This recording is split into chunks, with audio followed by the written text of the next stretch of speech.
Masih di Smart Community, Smart Listener, dan kita masih bersama teman-teman dari Bangku Pelosok. Masih semangat teman-teman? Semangat. Ya, harus semangat ya. Kita baru aja kemarin 17-an, masa udah hilang semangatnya.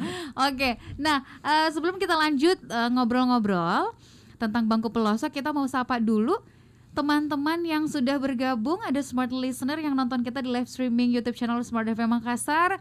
Kita sapa, ada Detar, selamat malam. Ada pertanyaannya juga, nanti kita bacakan. Ada Edward Immanuel, ada Nesti May, dan juga ada Ali. Kita baca dulu pertanyaan dari Ali. Bagaimana masyarakat setempat menyikapi kehadiran teman-teman relawan? Adakah penolakan dari masyarakat setempat gitu? Tapi kalian kalau berangkatnya itu berarti setiap bulan ya? Iya. Sekitar 3 bulan lah. Per 55 hari. Iya. Oh gitu. Iya. Tinggal di sana berapa lama? Kadang seminggu. Oke, seminggu tinggal di sana. Iya. Nah, ketika misalnya kalian datang ke satu desa begitu ya, kan sebelumnya tidak kenal ya sama Iya. masyarakat setempat. Ketika kalian datang ujug-ujug buat kegiatan gitu, respon masyarakat seperti apa sih? Ada yang nolak enggak? Apalagi melihat anaknya diajak untuk belajar sama kalian. Kalau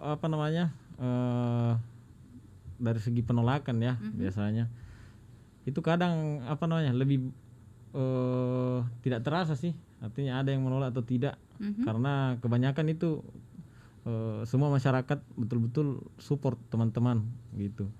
Karena kan sebelum melakukan kegiatan itu kita melakukan survei beberapa kali.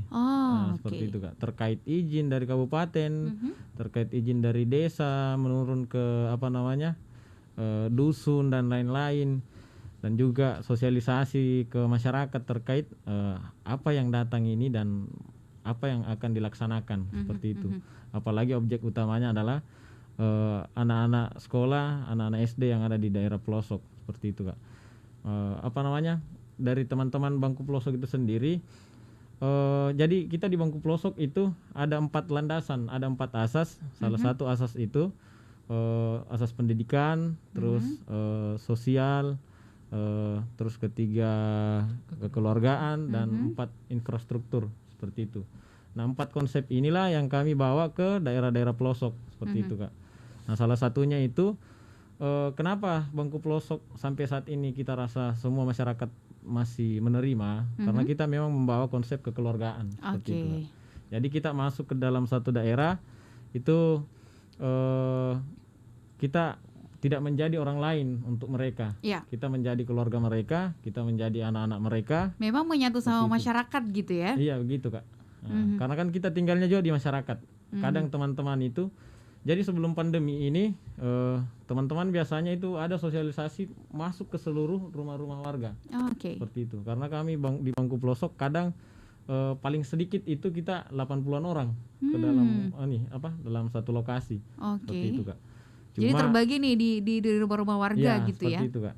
Jadi sebelum kita masuk itu memang kita membawa konsep dari hasil survei kemarin, bahwasanya begini masyarakat, seperti ini cara. Jadi tahu apa kebutuhannya masyarakat, itulah yang kalian bawa. Ya, seperti itu Kak. Ya. Nah, dari situ kita masuk, bahwasanya kita akan mengajar, kita akan membawa bantuan dan lain-lain sesuai dengan kebutuhan dan juga apa yang kita dapatkan untuk adik-adik, seperti itu. Jadi kita tidak pernah menjanjikan, kita cuma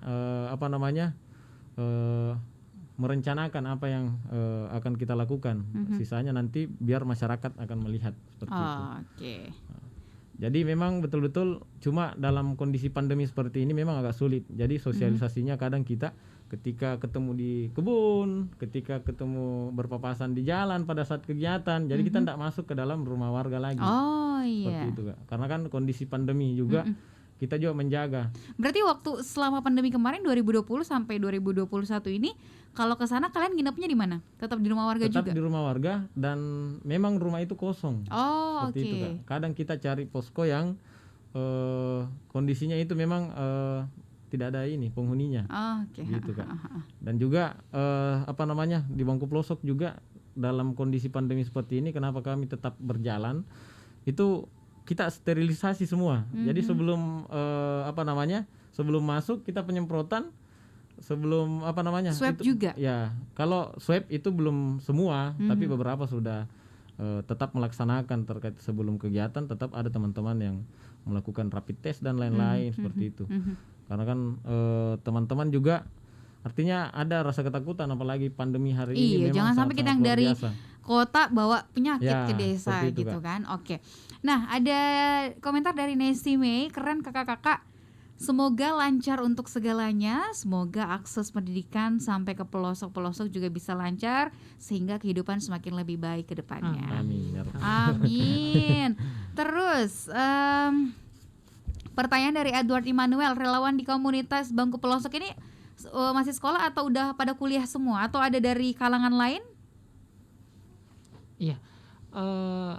Terkait dengan hal tersebut di Bangku Pelosok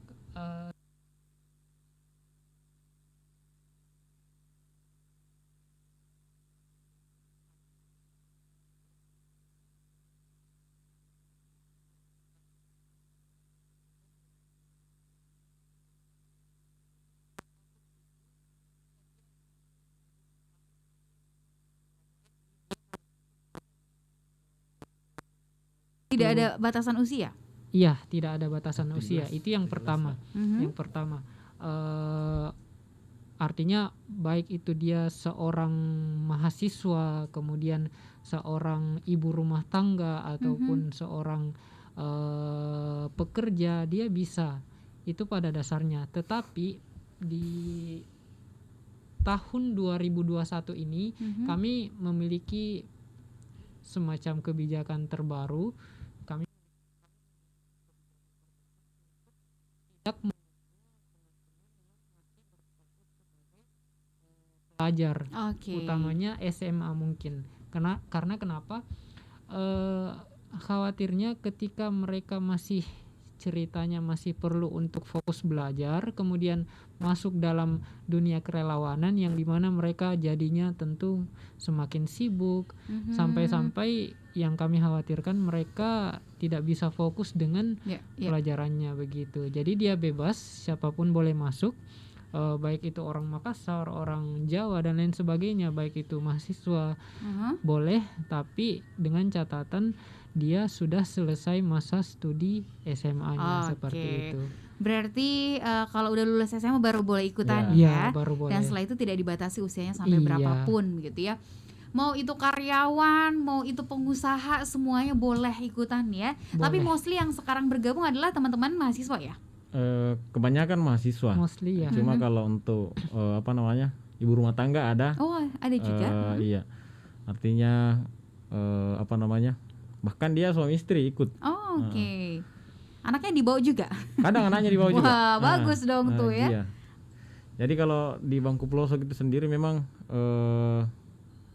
semua kalangan boleh masuk, tapi sesuai yang dijelaskan tadi terkait persoalan jangan sampai nambah kesibukan bagi orang-orang yang termasuk pelajar seperti itu. Tidak terbatas, akan tetapi kita mencoba untuk memberikan juga supaya teman-teman bisa bergerak lebih bebas seperti itu, Kak. Untuk eksplor dan lain-lain. Seperti itu. Oke. Nah, pertanyaan selanjutnya. Dari Datar, sejauh ini apa tantangan kalian nih dalam menjalankan misi pendidikan di pelosok gitu? Boleh ceritakan pengalamannya dan tantangannya selama ini yang kalian hadapi ketika ingin menyambangi sekolah-sekolah binaan. Kalau dari segi tantangan ini yang seru sebenarnya. Kenapa saya bilang seru? Memang karena begitu banyak tantangan untuk menjadi seorang relawan, apalagi di daerah-daerah yang termasuk untuk jangkauannya memang agak sulit. Seperti itu. Salah satu lokasi yang agak sulit itu di perbatasan Kabupaten Maros. 15 menit lagi sudah Kabupaten Maros. Seperti itu, Kak. Jarak tempuhnya teman-teman jalan kaki itu sekitar 5 jam. Jadi teman-teman itu di relawan di lokasinya namanya Patuku. Nah, dia di daerah dia masuk ke Parigi. Masih kecamatan Tinggi Moncong juga. Tapi dia daerah yang memang area mengarah ke timur, dekat dengan Kabupaten Maros. Kalau dari segi tantangan memang naik turun gunung dan ketemu sungai, nyebrang sungai dan lain-lain, ketemu lumpur yang sampai orang tenggelam itu ketemu kita dengan hal-hal seperti itu. Iya. Cuma itu tantangan dari segi perjalanan. Nah, itu bukan tantangan yang sebenarnya sih untuk teman-teman di bangku pelosok. Karena tantangan yang paling sulit bagi kami bukan persoalan jarak tempuh, bukan persoalan ada kita melewati hutan, gunung dan sungai, bukan persoalan itu.